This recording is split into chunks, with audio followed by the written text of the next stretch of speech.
Hello, everyone. I'm so excited to be back with you, the Flint Community Webinar, your community resource at noon. We're so excited to talk to you today a little bit about some of the important topics. So we've got some really great people with us today.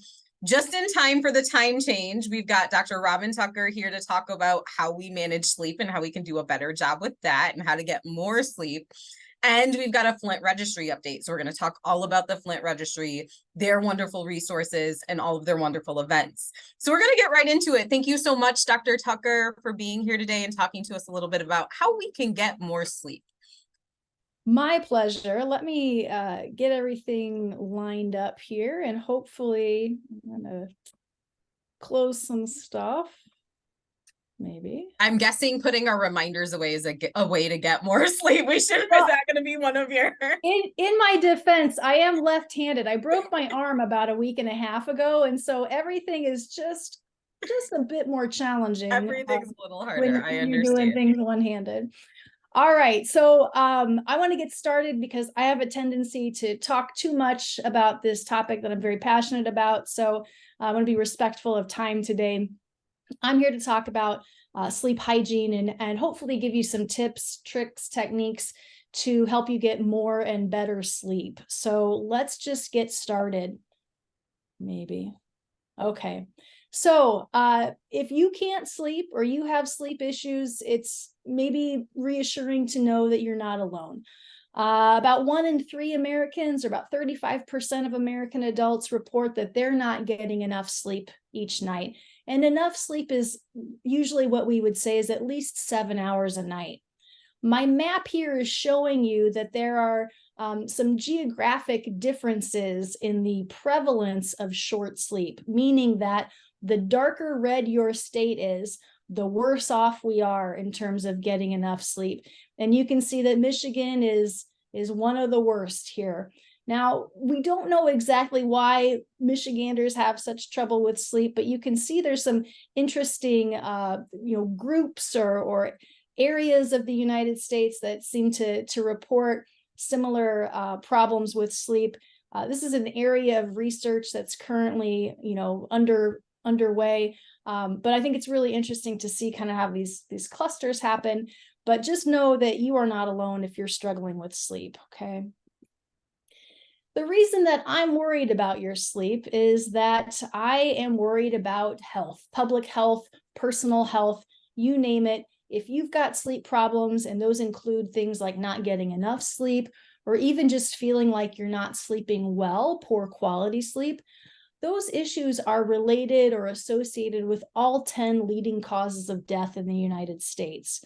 And this includes things like infectious disease like flu, pneumonia, COVID-19, as well as increasing your risk for chronic disease like diabetes, Alzheimer's disease. It increases your risk of dying through an accident. As you can imagine, if you're not well rested, your reaction time is slow, your ability to pay attention is reduced, and so you're more susceptible to having an accident. And then also it's important that we remember that if we're not sleeping well, if we're struggling with our sleep, then our mental health is compromised, right? Our ability to bounce back from stressful situations, to kind of regulate our mood and our reactions to things is compromised because we're not sleeping well. So it's really important to understand that sleep touches on all of these things and really all aspects of our health.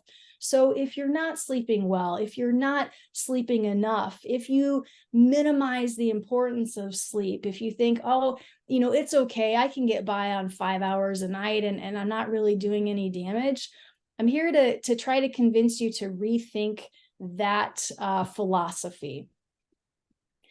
How much sleep should you be getting? Well, it depends on how old you are, and our sleep needs change over the course of the lifespan.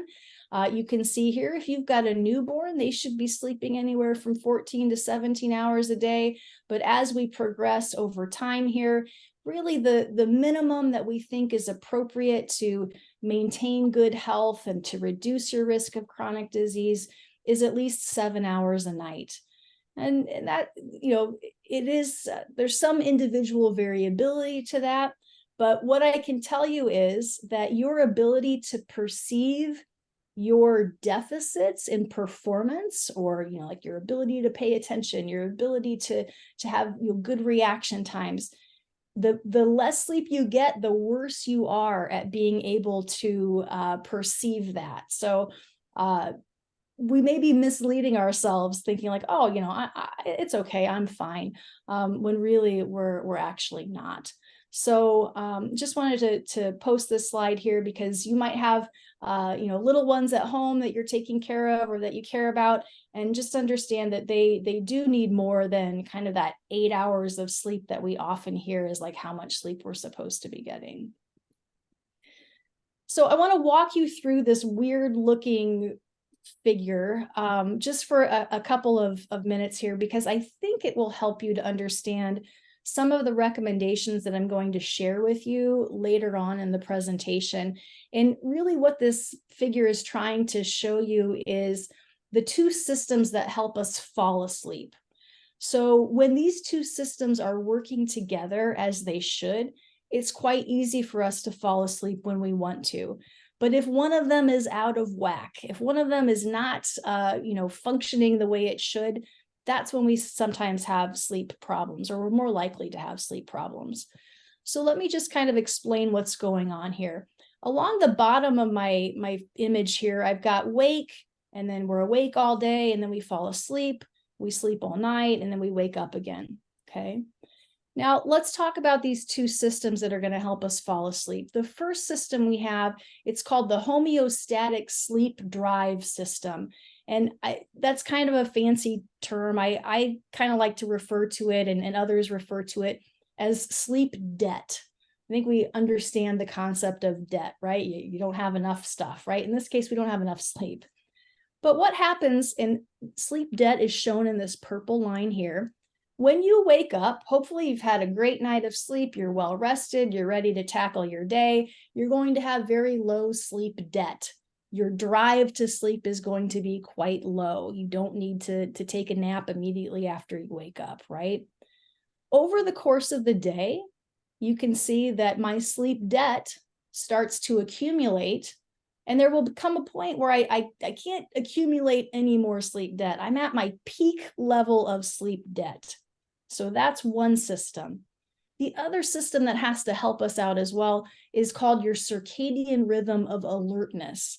You've probably heard people mention circadian rhythm. You might have heard people mention it just as like the circadian rhythm, but understand that there are many circadian rhythms in your body. And the word circadian just refers to things that kind of take place over the course of, they repeat about it on a daily basis.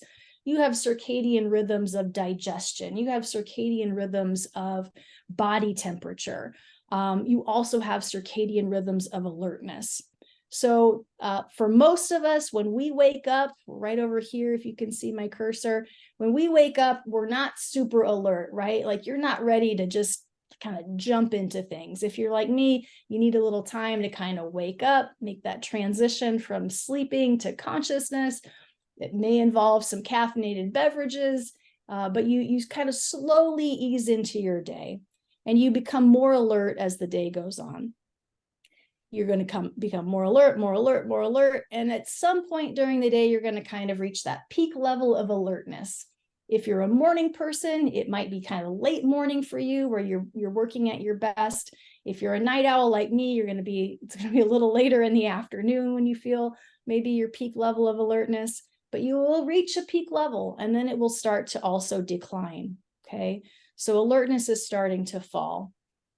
When we have high levels of sleep debt and low levels of alertness, that maximum, difference between those two, that's when we're most likely to fall asleep, or when it's easiest to fall asleep. Now, there are some things that we can do to sort of get these systems kind of out of sync with each other. If you take a long nap, for example, if middle of the afternoon comes, you fall asleep for an hour or two, that is going to, if I can find my cursor, that's going to kind of flatten this out. And what that means is that we're not going to reach our peak level of sleep debt until much later in the evening. It's going to be hard to fall asleep at, if you have a bedtime, it's going to be hard to fall asleep because you don't have enough sleep debt that you've accumulated. The other thing that we can sometimes do is mess with our circadian rhythm of alertness. Your circadian rhythm of alertness is very sensitive to light. So if it's late at night and you're trying to get that level of alertness to go down, but you're sitting in front of the TV, a tablet, your phone, laptop, that light from those devices, and even just room level light, is going to make you feel more alert. It's going to prevent you from getting into those lower levels of alertness. So you're going to kind of push that level of alertness further out, making it hard to fall asleep. Okay, so these are two things that we might be engaging in that might inadvertently be causing us problems at night. Okay. I'll just mention briefly about melatonin. You've probably heard about melatonin. Melatonin tries to work with your circadian rhythm of alertness. And what its job is to try to kind of make this steeper so that we get to lower levels faster. So melatonin works on that circadian rhythm of alertness, trying to get you to bed earlier. Okay, so if you wanted to know how melatonin worked, that's how it works.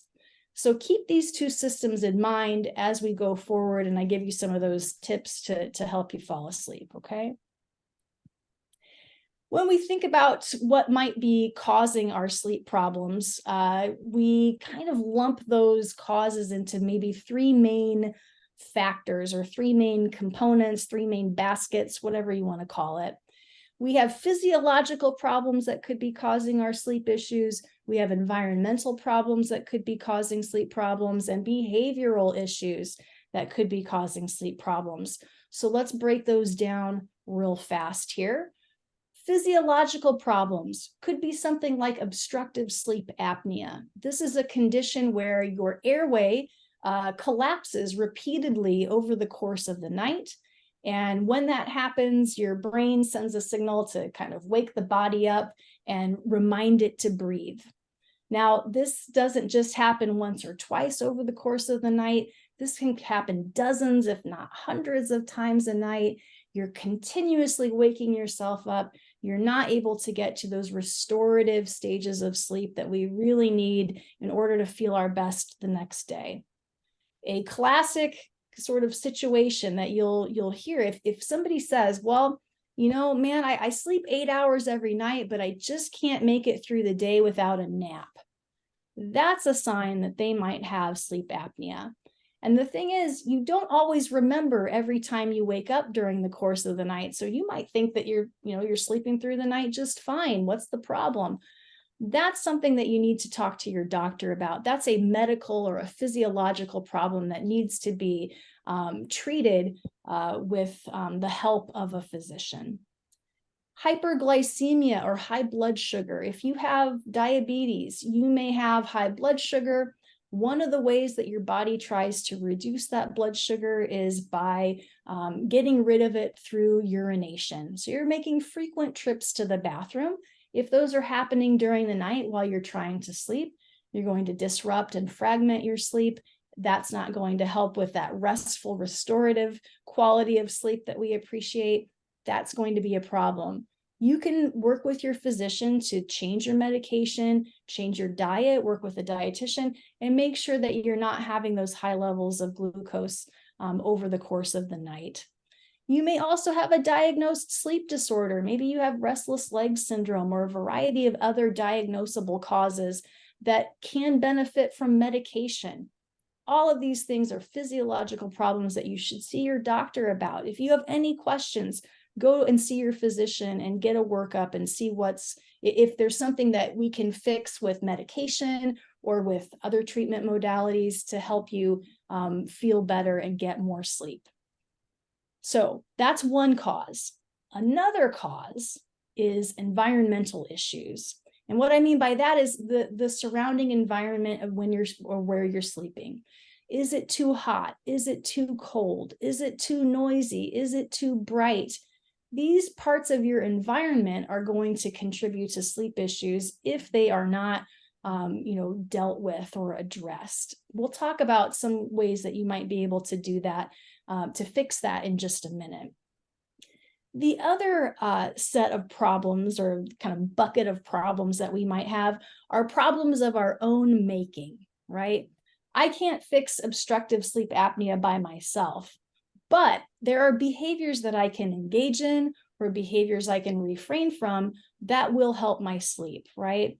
An inconsistent sleep schedule. If I get up and go to bed at wildly different times, from one day to the next, that's going to interfere with my sleep debt and going to cause problems.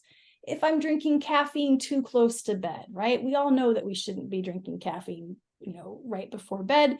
But if I'm doing that and I don't realize that maybe I'm I break down caffeine very slowly, more slowly than other people, that's going to be a behavioral issue that I can address, that I can fix by myself.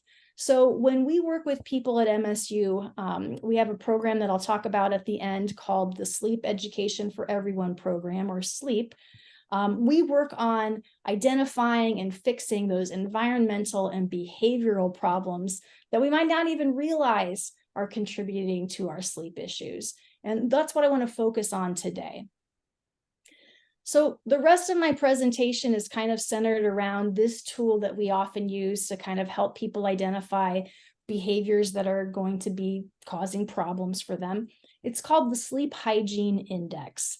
And this term sleep hygiene, you might not be familiar with it. So if not, think about the term dental hygiene, right? You know that dental hygiene refers to the behaviors that we do to protect our oral health, like brushing, flossing, maybe some mouthwash.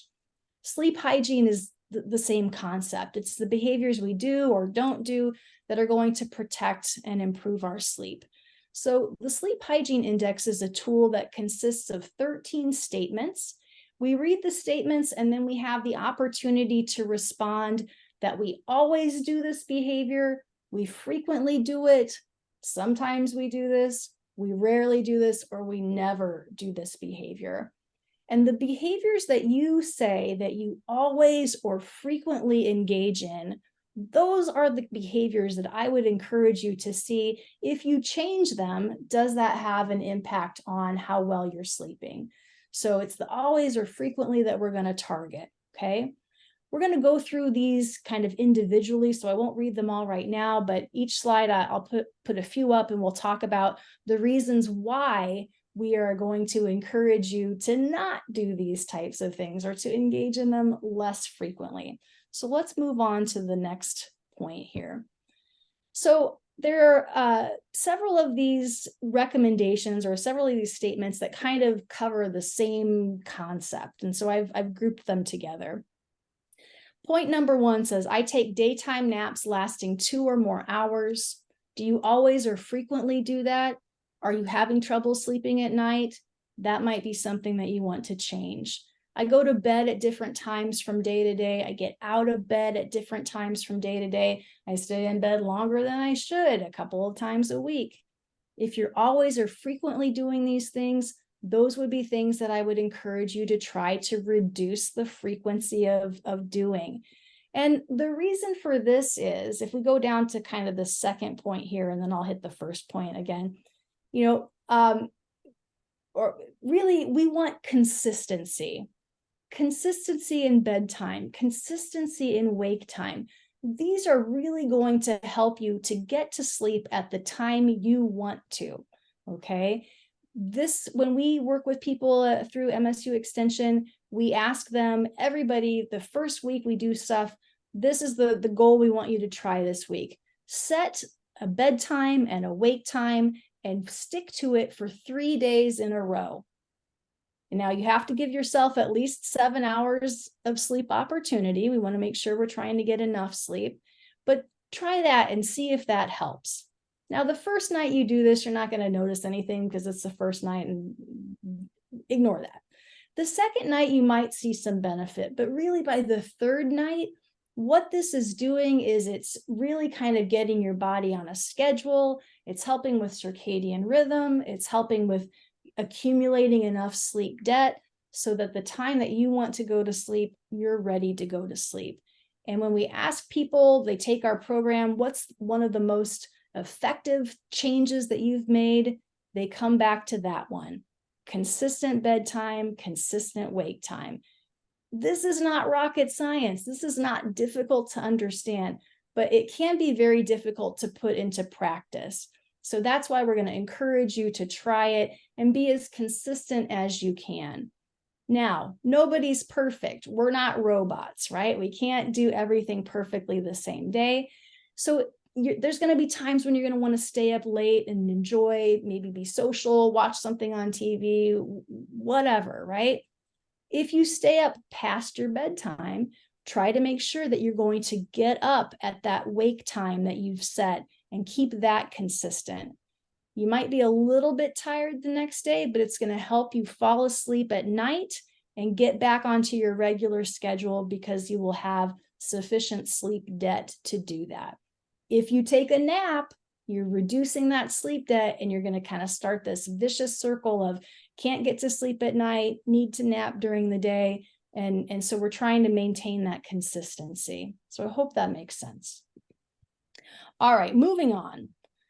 Number 4, maybe if you're an active person, you might feel like you need to exercise, and maybe the only time you have to do that is right before bed. So if you exercise to the point of sweating about an hour before bed or within an hour of going to bed, this could actually be causing some sleep problems for you. Now, we know that people who are more active tend to get more and better sleep. So, exercise helps to tire you out.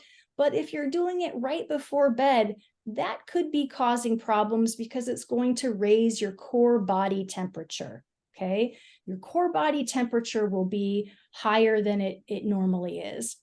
One of the signals to our body that it's time to sleep that helps to lower our levels of alertness is a reduction or a decrease in core body temperature. So that warm blood has to go somewhere. It goes to your hands and feet, all right?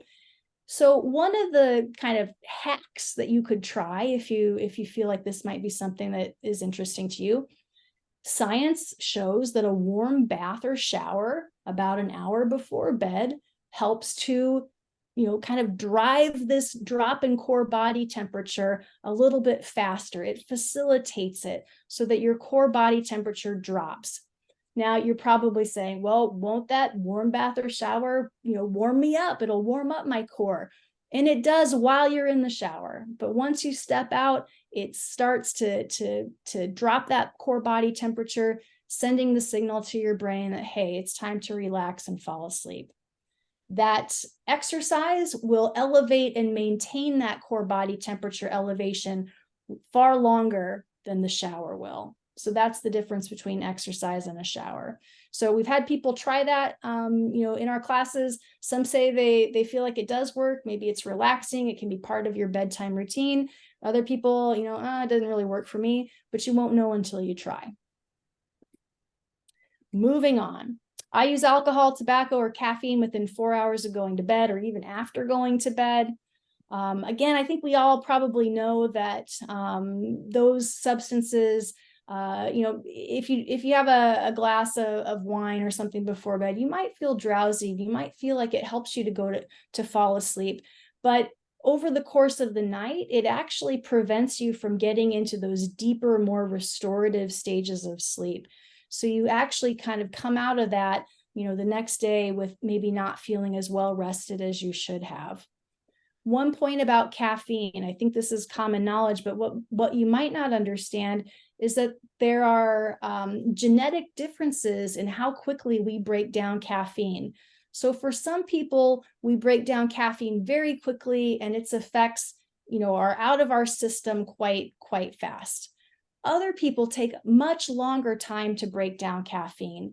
And if that is possibly you, then we would suggest you limit your caffeine to mornings only. Stay away from caffeine, after noon. We had a person in our class who frequently did like a 3 p.m. Starbucks run. And he wanted to see if avoiding caffeine in the afternoon would help him at all. And he reported back the next week that he did feel like that made an important difference. So experiment with when you're taking your caffeine. If you enjoy caffeinated beverages, see if limiting those to the morning is something that might help you. I do something that may wake me up before bedtime. Maybe you're playing games, you're using the internet, you're cleaning, or you do important work before bedtime, like paying your bills, working on your schedule, studying. These sorts of things that may be stimulating to you or stressful are really going to impair your ability to fall asleep. I'm going to share with you how to kind of reduce some of that stress or deal with stress in just a minute. So we'll leave that there. But we don't want to be doing stuff that's going to wake us up and keep us awake. I use my bed for things other than sleeping or sex. Maybe you're watching TV, you're reading, you're eating. These sorts of things sort of distract you from the real purpose of the bedroom, right? There's some interesting literature that kind of comes from the sports performance world. And what we find is that if people start to limit their activities in the bedroom to sleep and sex, their brain becomes much more relaxed when they enter the space, making it easier for them to fall asleep. So if you want to watch TV before bed, try doing it somewhere else than the bedroom and see if that's helpful for you. I sleep on an uncomfortable bed, or I sleep in an uncomfortable bedroom. These are real barriers to getting good quality sleep and being even able to fall asleep. If I'm too cold, if my feet are cold, I can't fall asleep. It's very, very challenging. So obviously we would tell you to adjust your environment to make sure that you're physically comfortable. Sometimes that's easier said than done, right? If you're in an environment with bright lights, can you get blackout curtains, or can you wear an eye mask that's going to help block out that light? I struggled for quite a while. I had a neighbor who let their dogs outside at about 5:30, 6 a.m. And those dogs were barking up a storm, woke me up every single morning. I tried earplugs. Those did not work. I ended up in the middle of the night throwing them across the room. It was just uncomfortable, and I couldn't wear them. But my solution that I finally figured out was white noise. And all white noise is it's any noise that is consistent background noise that you really just don't even pay attention to. So for me, my solution was to take my bedside clock radio, tune it in between stations so it's just playing static, and turn it up loud enough. And that's enough of a cushion in terms of like auditory cushion that will prevent those intermittent louder noises like the garbage truck or the police siren from interfering with your sleep. So explore that. There are lots of white noise options out there. You can get apps. You can have YouTube, stations playing. You can use my, get your radio and tune it in between stations. Lots of options there. Find something that is pleasant and works for you. Some people use like an oscillating fan. Whatever is going to be able to drown out that noise that's causing you to wake up. So just an example of that there. All right, the things that I want to focus on the most, because at least I have a lot of my sleep issues stem from these types of things, is that I might be going to bed feeling stressed, angry, upset, or nervous, or I think, plan, or worry when I'm in bed. And even if this doesn't happen to you every night, I'm sure that everybody has nights where you are, you're thinking about something that is stressful, or you're worried about something. And so getting to sleep can be a challenge, right? So we know that if you're anxious, or if you're like me, you're a ruminator, which means that you engage in repetitive negative thinking. Man, my day is fine until I go and I lay my head down on the pillow, and then that's when the thoughts start, right? The thoughts about the things that I didn't get done today, all the things that I have to do tomorrow. My coworker was a jerk, whatever. I just start replaying these events in my mind. It makes me anxious. It makes me, stimulated, and I there's no way I'm going to fall asleep if all those thoughts are kind of banging around in my head, right? There are a variety of relaxation techniques that you can try, and not everything will work for you. That's why you've got to try things out and see what does. So what I thought was really interesting, I didn't, maybe before I kind of got into this work, I kind of maybe dismissed it as being sort of maybe like new agey or not really kind of scientific, but there's scientific evidence to show that relaxation techniques, like even just deep breathing, concentrating on breathing, meditation, these things can promote more and better sleep. And the reason that they work is because when we do slow, deep breathing, we activate our parasympathetic nervous system. That's the rest and digest side of our nervous system. The other side is fight or flight. You've probably heard about that, right? That's the one we don't want. We want to calm that down. We want to activate this calm, relaxing side of our nervous system to reduce our heart rate, to lower our blood pressure, to help us relax into sleep. I have a couple of links here if you're interested. There are free guided meditations. There are breathing techniques that you can use. I have to say, I find any kind of breathing technique where I'm like holding my breath for a little while or doing these things, it kind of makes me hyperventilate. It is not relaxing for me, so I don't do those. But if you benefit from those, try them out and see if they work for you, okay? I will tell you the things that do work for me, and these are my tried and true methods. I did not invent these. I wish I knew who did so I could thank them profusely. But one of the things that I used to do is I would count backwards from 1,000 by threes. So you're lying in bed, your eyes are closed, 1,000, and I subtract 3, 997. I subtract 3, 994. And you just keep going until you fall asleep. Why does this work? Well, it's at least enough of a mental challenge that your brain has to work that math problem out. And it's not, when it's doing that, it can't think about all those other things that are stressing you out or worrying you or making you feel uncomfortable. So you give your brain a job to do, and it allows you to relax and fall asleep. This is also not interesting or exciting. I didn't go to bed each night trying to break my record from the night before, right? I don't care where I get. I just want to fall asleep, right? So something that is calming, keeps my mind off of my problems, and allows me to relax and to sleep. That's a good one. The problem with that one is I used it so much, I got kind of good at it. So then I wasn't really doing the math. I had kind of memorized the order by that time. If that happens to you, you can change it up, subtract by a different number, make it more challenging. But the one that I've moved on to and that has served me really, really well for quite a while now is this technique called cognitive shuffling. And I'm going to take you through this. So the name doesn't matter. It's irrelevant. It's how you do it, right? So here's what you do. You lie in bed, eyes closed, trying to relax. You think of a word, any word, it doesn't matter. There are no right or wrong answers for this. Whatever word pops into your head. So when I was putting this slide together, the first word I thought of was desk. The word desk starts with the letter D. So your job, as you lie in bed, is to think of as many words that start with the letter D that you can. And with each word that you think of, you have to create a mental picture of that word. Doesn't matter what, the next word I think of that starts with a D is, let's say, door. The picture of my door doesn't matter. It doesn't have to be ornate or fancy or anything like that. It's just a picture of a door.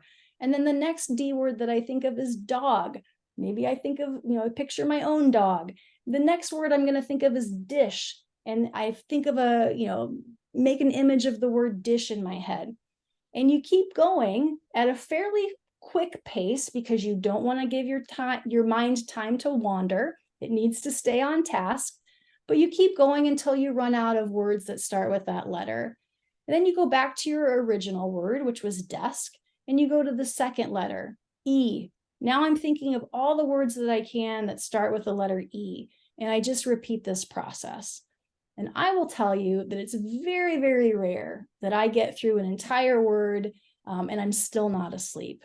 It just allows my brain to do something that is not exciting, dramatic, stressful, keeps it occupied until I can fall asleep. Now, let's say this doesn't work for you. You've gone through all of the entire word here, desk, you've done everything, you've run out, you're still not asleep. What do? I would tell you to get out of bed and go do something that's relaxing. You don't want to lie in bed thinking about how stressed and anxious and upset you are that you can't sleep. Go find something else to do that's calming, relaxing. And then when you feel sleepy, go back and try again. Okay, you just want to short circuit that anxiety spiral that can happen when you're frustrated and upset trying to fall asleep. So that's all I have for today. If you would like to know more, we do have, like I mentioned, a program that's available through MSU Extension. It is free of charge. It's delivered online through Zoom. It is a sleep course that you can learn more about these tips, tricks, techniques to help you get more and better sleep. And if you have any questions, I'd be happy to share that information with you. So I'm going to sign off for here. And if we've got questions or the next speaker, just let me know. We actually have a few minutes if you're okay to answer a couple questions. Would that be okay? Yeah, I'll try my best. I'm going to be selfish because you said no wine at bedtime and I felt sad. And I wondered if you'd talk us through it, right? Like my physician head understands, right? But maybe can you tell us what happens to levels at night that increase arousability and like why that's a thing for people? Right. So here's what can happen. So you might find that alcohol makes you a little bit drowsy, and kind of might make you feel like, oh, it does help me to fall asleep.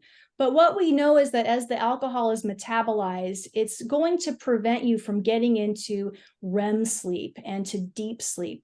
And so you'll be getting sleep, but it won't be that truly restorative sleep. The other thing is that the effects of alcohol and kind of inducing that drowsiness, you become very tolerant to those quite quickly. So that benefit tends to wear off fairly fast. And now maybe you're drinking more to try to induce that sleep inducing effect. So we have worries about that.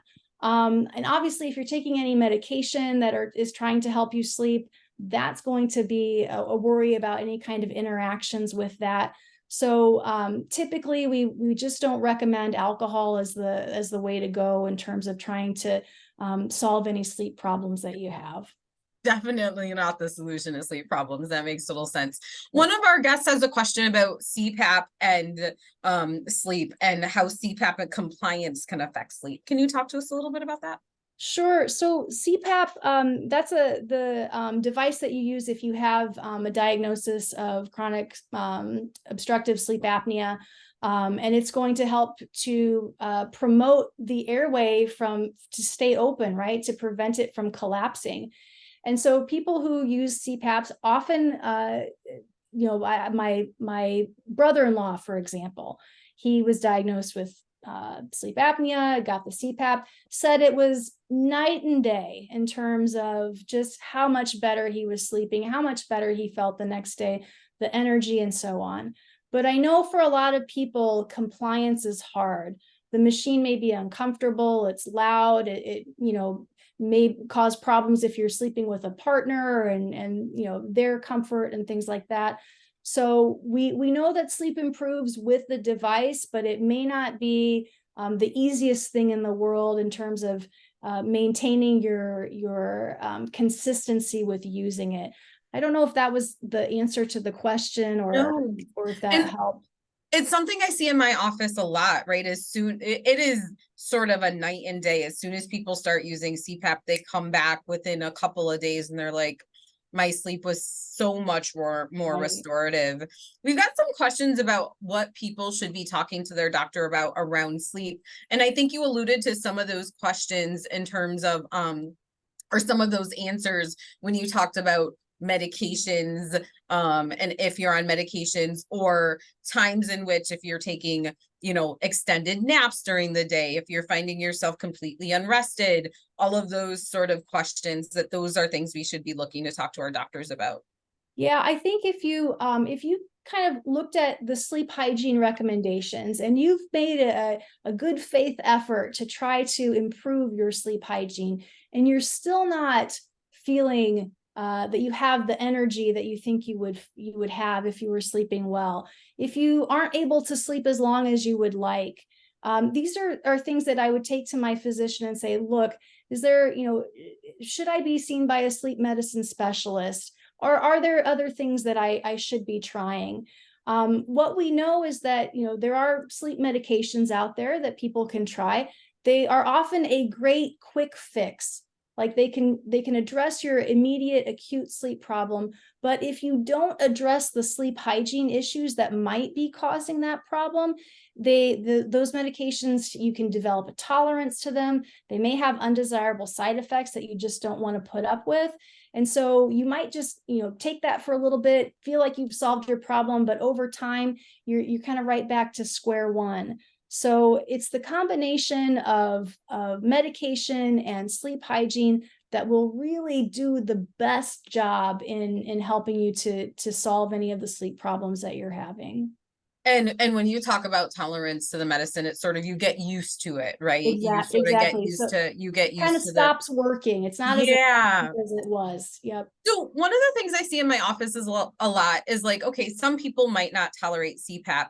Have you seen or heard of other recommendations? One thing that I'll often say is you should see your dentist, or I might refer to an ENT physician to evaluate sort of the airway to understand if that might be an option. Yeah, I think you would probably know better than I do, because I don't work with Sure. sleep disorders, but there seems to be, I've seen a commercial for this, like an implantable device that's supposed to be helpful with this.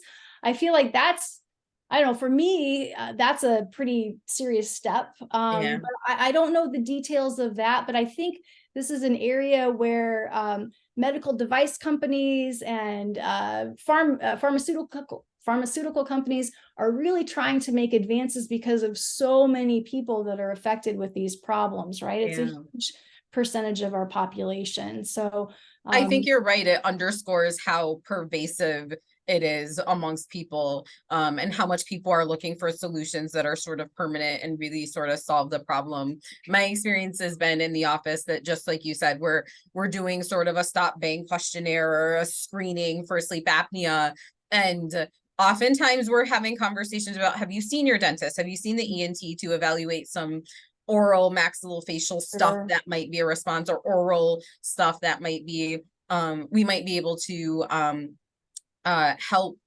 sleep apnea with. You mentioned a couple of other things. There were two things that stood out to me. One is that, and when you were talking about sleep hygiene, you said only use your bed for sleep and sex, but you can't read in your bed. So all of these things, it's very personalized. Yeah. Right? So for me, like the exercise one, I'm a night owl and I exercise. Sometimes it's the only time I have to exercise during the day, right? And I don't feel like that impacts my sleep. So what you could do is try, maybe you read outside of bed and see if that makes any difference. And if it doesn't, then that's not really contributing to your sleep problem. So I think, we have these recommendations that seem to work for most people, but because we're all individual and all have different things contributing to our issues, it's not a one size fits all, we're going to solve everybody's issue. So if you are reading in bed, which I can't say that I'm not guilty of, try to read in the lowest amount of light possible. So even room level light, like the your overhead light in the bedroom, if that's on, that's going to suppress our own endogenous, our own melatonin production. And remember, melatonin is trying to get that level of alertness down so that we go to bed. When we're exposed to light, melatonin production is suppressed. So if you can do that, the lowest level of light possible, that's going to give you, a bit of an edge if reading is relaxing to you. But again, then I'm asking you, what are you reading? Are you reading a Are you page reading? turner that you just can't put down? Right. And it's like, I have to know what happens. Like, that's not the thing I want you to be reading right before bed. I want you to be reading something that, you know what, if I feel like, I can stop anytime when I'm tired, rather than Sure. delaying bedtime. Same thing with TV. Some people find TV to be relaxing. I know we talked about the fact that that light could be bothersome, but if it relaxes you, then watch TV. The best thing I think you can do, some people have a timer. They can put the TV on a timer. That way, if they it doesn't wake them up if they kind of come back to a lighter stage of sleep.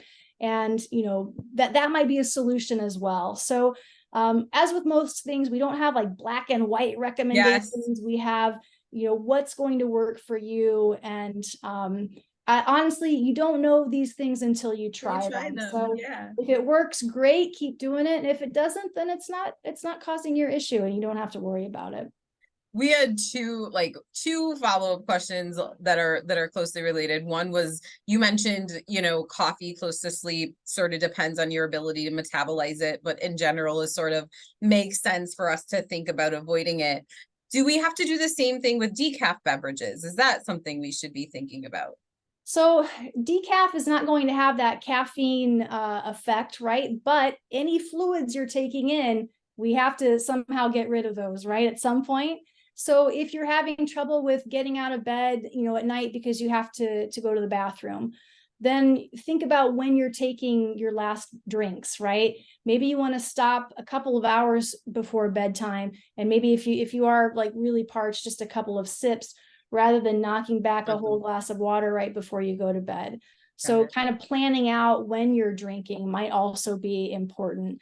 But we know, like, people, if you're taking diuretics, right, to manage maybe blood pressure, heart failure, things like that, work with your pharmacist or your physician to figure out when to take those so that they're not most active at night when you want to be getting sleep.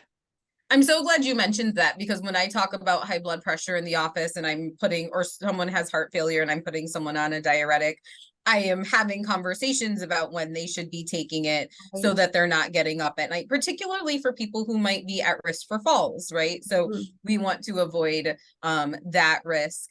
All right. Last question, because it was daylight savings time. You had a nice graph in there that, or picture that said, like, there's certain areas of the country that are at more risk for sleep debt. And I wonder if it's related to like circadian rhythms and time or sunlight exposure. And what does that have to do with daylight savings time and our sleep? And what should we be thinking about there? Right. So we kind of missed the opportunity for you to adjust, like pre-adjust, right? Because we just went through this. But basically, daylight savings time is almost kind of like a form of jet lag for the entire country, right? Our circadian rhythm is adjusted whether we want it to be or not by an hour, depending on which way we're going. So if you do feel like you're particularly susceptible to the effects of daylight savings time, like you really, if it takes you like the whole week to kind of adjust, and it's really kind of more with like the springing forward part, I think, than the falling back. Start setting your alarm, 10, 20 minutes earlier, or bedtime 10 to 20 minutes earlier, and try to incrementally get that hour back before we really get to daylight savings time. But it's, even in just to point out, the point you were making, there's CDC data on the state of Michigan, and it goes county by county with prevalence of sleep issues. Oh, wow. And there are little pockets within the state, which I find really interesting. There's a pocket kind of Metro Detroit area that suffers from sleep issues, but also a pocket in the Upper Peninsula. Those are kind of two very different demographic, types of populations. Why are they, disproportionately affected? That's an area that I find fascinating and would love to know more about. Yeah, that's very cool. Thank you so much for all of your wonderful and timely expertise. We really, really appreciate all your recommendations and thoughts. My pleasure. Please come back whenever you have an opportunity. We really appreciate it. Absolutely. Thanks so much for having me. Absolutely. I'm going to transition us a little bit to Josh and Lisa. Thank you so much for coming and talking a little bit about the Flint Registry and all the wonderful work you're doing over there. I'm going to let you get started and talk about your events and everything we should know. All right. Well, yeah, thank you guys so much for having us back. And thank you, Robin, for your topic today. I couldn't help but think of, as you're asking about daylight savings time, this has nothing to do with what I'm going to talk about in a moment. But, no worries. Someone that was saying this, I really love daylight savings time in the fall because I get to enjoy sunset on my lunch break. And it's that hit a little too close to home. I was like, oh, but anyway, I'll get back to my notes. That's so accurate. I love that. Well, once again, thanks for having us. We really appreciate it. I'm just going to kind of give you a brief update and overview of the Flint Registry, and I'm going to hand it off to my good friend Lisa, who's going to talk about some of the things we have upcoming. So again, the Flint Registry. What is the registry? We are a public health project for those impacted by the Flint water crisis. So we're a CDC public health registry with goals to mitigate the impact of the exposure to lead in our drinking water, also to walk alongside and with our community long term and find best practices, resources, and services for our community, for Flint, but also beyond. So some of the kind of pillar statements that we have are connected, supported, and counted. And so the way we connect folks, we've got just over 21,600 people enrolled in the Flint Registry. I'll kind of unpack a little later the significance of that benchmark number. So that's a really good amount of folks that are walking with us with the Flint Registry, answering questions, so we can kind of figure out ways to mitigate what had happened, but also having best practices going forward. And with that being supported, we've made over 34,700 referrals to health, wellness services, and resources. Just it's a testament to our community partners that we get to walk with our community and see the responses through the Flint Registry and say, hey, here's some resources and services maybe you didn't know about or didn't have access to. And if those don't exist yet, we can advocate for those. So it's a very important aspect of the Flint Registry, is the advocacy for it. And so counted is the last kind of pillar statement we have. Every person and every story is important.